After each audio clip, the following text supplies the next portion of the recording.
Está en la línea telefónica Ernesto López Portillo, director ejecutivo y fundador del Instituto para la Seguridad y la Democracia, INCIDE. Doctor López Portillo, ¿cómo está? Buenos días. Bueno, pues amaneciendo con nuevas tragedias en este país, ¿no? Sí, sin duda. De hecho, la charla original iba a ser otra, sin duda lo estaremos abordando con usted en relación a un supuesto abuso de policías locales en el Distrito Federal, en el operativo de Tepito de fin de semana, pero ahora la realidad nos supera y en relación a lo que está ocurriendo en Guadalajara después de los panamericanos, los parapanamericanos, previo a la inauguración de la Feria Internacional del Libro, ahora con esta sorpresa. Sí, bueno, para mí desafortunadamente no es una sorpresa. Y yo creo que para muchos no es una sorpresa porque lo que está pasando en este momento es que la violencia está fuera de control con respecto a la delincuencia organizada. Hay una discusión de fondo atrás de estos hechos, de manera que hay un sector, incluso informado por evidencia empírica a nivel internacional, hay un sector que sostiene, en ese sector me encuentro yo, sostenemos que la estrategia de intervención policial y militar forma parte de la explicación de la violencia misma. Esto es una interpretación que no ha querido aceptar el presidente de la República, tampoco los gobernadores. Se trata de que la investigación empírica en el mundo ha encontrado que a mayor uso de la fuerza policial y militar frente a la delincuencia organizada, dada la rentabilidad extraordinaria de los mercados ilegales, varios, no solamente ya de drogas, sino varios más, la reacción a la violencia del Estado es más violencia privada por parte de la delincuencia organizada. Esto nos mete en preguntas difíciles, en dilemas. Nada de esto es fácil de responder, pero lo que recomiendan foros y expertos en muchos lugares del mundo es modificar la estrategia y hacer un trabajo en varios frentes que tiene que ver con inclusión social, desarrollo económico, pero también con el fortalecimiento de las instituciones, desde luego. Estos nuevos eventos, estos homicidios múltiples, Sí. están mostrando que continúa el uso de la fuerza por parte del crimen, y probablemente del crimen organizado, continúa siendo el recurso principal para dirimir las diferencias. Es decir, la violencia es el principal instrumento en la lucha por territorios y en la lucha por el control de mercados ilegales. Los mercados ilegales no se van a ir. Eso es lo primero que habría que considerar para revisar la estrategia. Uh-huh. Los mercados ilegales no van a desaparecer, pueden cambiar, pueden diversificarse, pero no vamos a tener, bajo ninguna hipótesis, es posible razonablemente anticipar que los mercados ilegales desaparezcan. Lo que se tiene que trabajar es en la violencia. ¿Cómo reducimos la violencia? Y aquí lo que sucede es que México está al frente, a nivel mundial, del ejemplo de que a mayor uso de la fuerza del Estado no se reduce, sino se incrementa la violencia. Yo he conversado con policías, con mandos policiales, he conversado con militares, con mandos militares, y muchos confiesan en privado que en efecto no tienen la menor duda de que en la medida en que intervienen utilizando la fuerza, en esa medida la respuesta violenta es mayor, con lo cual nos colocamos en lo que estamos ya desde hace varios años, en una espiral de violencia incontenible. Entonces, desafortunadamente no hay sorpresas con los hechos de hoy en Jalisco. Uh-huh. Hay gente que, los analistas que digamos, ligeros y superficiales, cuando ven que pasan 2 meses, 3 meses en alguna plaza, en algún lugar, y no hay violencia, cantan victoria. Son analistas que no están informados de cómo se analiza el fenómeno del crimen. Sí. Entonces, se nos dice, por ejemplo, que cuando no hay violencia en algún lugar, durante algunos meses o semanas, ya se puede pensar en una... Y de pronto vienen estos hechos. Y estos hechos nos vuelven a colocar en la realidad, y la realidad es que el Estado no logra imponerse, La sociedad no está tampoco organizada para generar un tejido que resista al embate de la delincuencia organizada.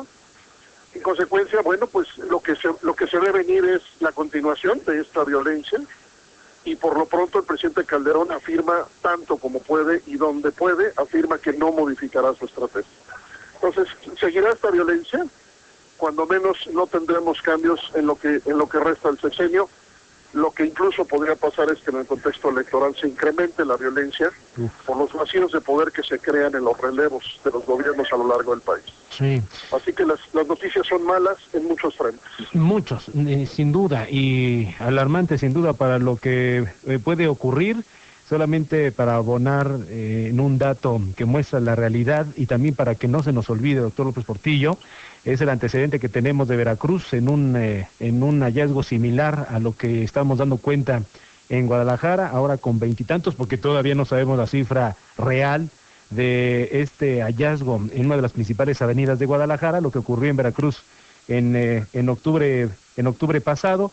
Primero fueron 35 cadáveres que ahí sí, los tiraron en una de las avenidas principales de Boca del Río, y después de los operativos que realizó la Marina, después precisamente de este hallazgo de 35, pues alguien sopló, alguien reveló la información que había otras 32 personas 32 personas muertas en distintas casas también de Veracruz. Son los antecedentes que hay que tomar en cuenta. Sí, yo lo que sugiero es no perdernos en el anecdotario y elevar el análisis y profundizarlo. Es decir, las causas profundas de lo que se ve en estos eventos que relatas son exactamente las mismas.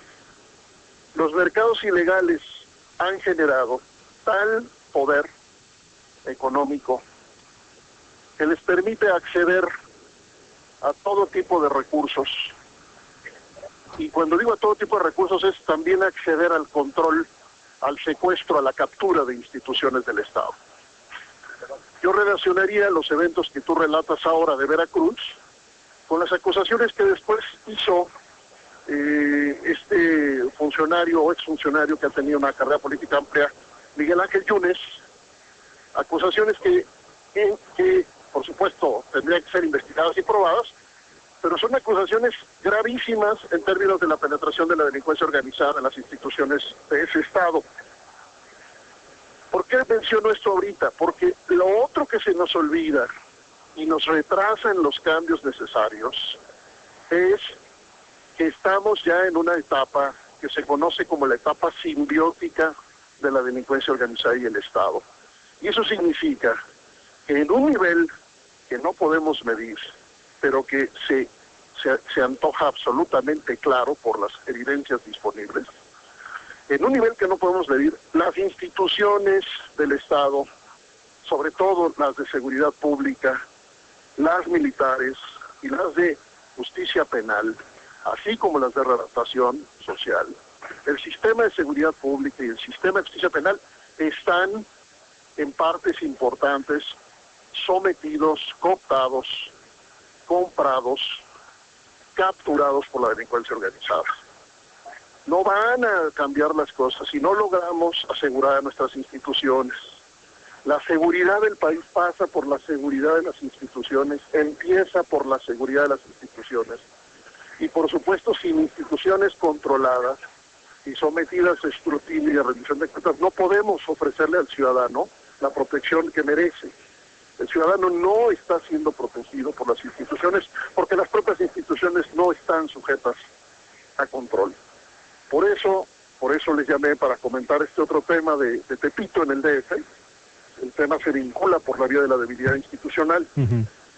Circulan en YouTube imágenes de policías del Distrito Federal torturando a gente en el marco de los operativos en Tepito del fin de semana. No son presuntas torturas, son imágenes de torturas. Y aquí lo que quiero enfatizar, primero, por supuesto que el hecho es gravísimo, que no debemos dejarlo pasar. Segundo, que se nos había dicho que estos problemas ya no los había en la Policía del Distrito Federal. Tercero, que el secretario Mondragón declaró que el operativo se había hecho adecuadamente. Y cuarto, y lo más importante, que lo que sigue es previsible es previsible, es una autoinvestigación con resultados de los cuales probablemente no vamos a poder saber. La policía, cuando comete barbaridades de esta magnitud, lo que hace es autoinvestigarse a través de sus unidades de asuntos internos. Sí.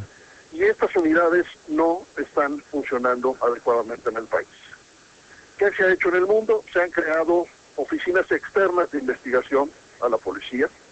Nosotros pusimos en la mano del Congreso, junto con el Movimiento por la Paz, con Justicia y Dignidad, pusimos en la mano del Congreso la propuesta de ley que crea al auditor especial de las policías federales. Quiero relacionar el hecho porque la Ciudad de México requiere un auditor especial también de la policía, requiere un mecanismo de investigación externa que no dependa del Ministerio Público y que no dependa desde luego de la propia policía. De lo contrario, vamos a seguir en estos ciclos donde volvemos a ver por circunstancias, de manera circunstancial como en este caso, volvemos a tener evidencias del tamaño de la descomposición de la policía, vuelve la policía a anunciar que va a investigar y volvemos exactamente al mismo lugar, es decir, al no cambio de las condiciones que permiten estos abusos. Así las cosas en el DF, en Veracruz, en Jalisco y en buena parte del país, las evidencias de la debilidad institucional y las evidencias del poder de la delincuencia organizada son preocupantes, alarmantes, con casos terribles como el que hoy se encuentra en multihomicidio en Jalisco, sí, pero también terribles en la tortura en la Ciudad de México por parte de la policía. Esa policía que nos debería cuidar, esa policía en la que deberíamos confiar, esa policía que formalmente fue creada para proteger al ciudadano, en el momento en el que puede, abusa. Solo nos enteramos porque alguien pudo grabar en ese momento, pero esos abusos son, por supuesto, regulares aquí y a lo largo del país, se han documentado de muchas formas y no hemos creado todavía las estructuras institucionales que permitan el contrapeso para que la policía, en efecto, tenga las consecuencias de sus actos, pero además cambie institucionalmente para la no repetición. Entonces, muy malas noticias en este contexto de crisis en el que estamos. Entendido, doctor López Portillo, como siempre, muchas gracias por la claridad de este comentario a fondo. Gracias por el momento. Al contrario, buenos días. Hasta luego. Es el fundador del Instituto para la Seguridad y la Democracia en estos dos temas. Hablábamos con el doctor López Portillo sobre el antecedente terrible de Veracruz, pero Ivette Parga nos recordaba que en Sinaloa, apenas ayer, se habían registrado 26 personas muertas, asesinadas en estas últimas horas. Esto en Culiacán, Sinaloa. Las 8:23 ahora.